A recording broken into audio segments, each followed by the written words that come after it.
Hey groomers, Tyler and Smokey here. Wanted to show you what the inside of your Dremels might look like. I've never taken one apart. I just opened one up from a customer, seeing if I could see anything wrong with it. Well, here we go. So it's your favorite Dremel, the ones that aren't made anymore, unfortunately. But I just opened it up. I mean, you can see all the nail dust that's just laying around. I mean, that is all nail dust.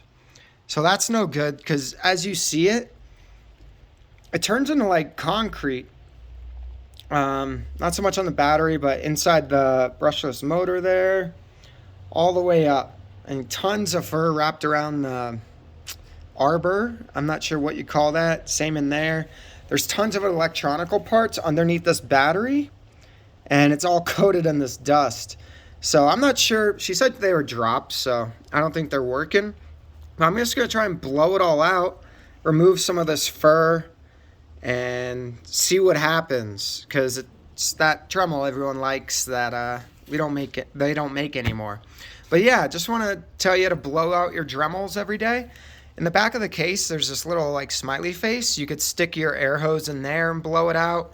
I think there's one in the, oh, it looks like they're on the side too, here and here. So it looks like that actually might blow right into the motor, so you might want to blow that out. And then there's another hole there. So you can try blowing them out. If not, to take them apart, it's a T9 Torx. I just have it on here. It's like that star. And it's 6 screws.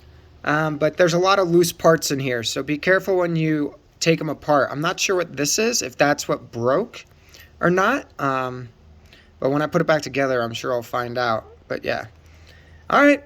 Just wanted to show you how dirty your stuff gets. This is nasty. So, all right, bye.